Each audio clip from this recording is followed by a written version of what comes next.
upon me. Nung mawala ka, I know that you'll agree that it was meant, maybe or even destiny, that there was this moment between you and me. Pakinggan mo naman ang sinasabi ko sa iyo, dahil there's laughter in the air. May pag-asa ba tayo? Whatever the outcome, I'm very true to my words. Tawa naman, frowning for the birds. Whoa, whoa, whoa, whoa. Alright.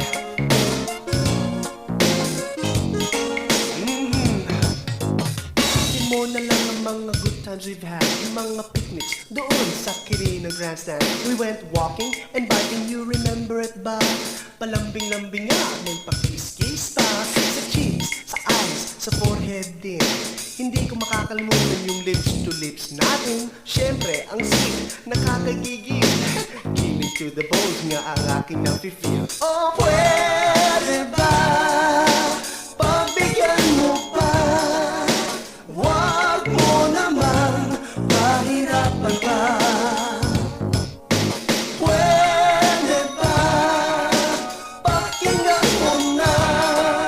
Ikaw ang mahal, wala namang iba. Dati ay okay lang sa'yo ang lahat ng loko.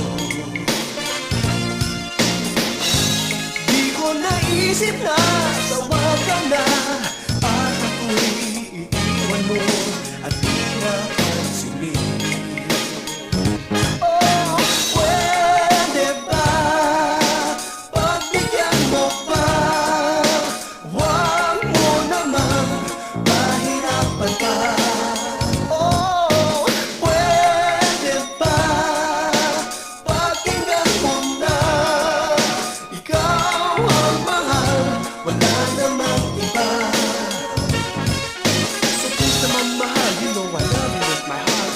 Kaya forgive me now and we'll never ever part. I know I did wrong, pero nabago na ako. Ito ang totoo, din mo na ang samo ko. Dahil mahirap at wala ang mahal sa buhay mo. I've learned my lessons well at natuto na ako. Whatever bitterness, set aside na lang mahal. You and me.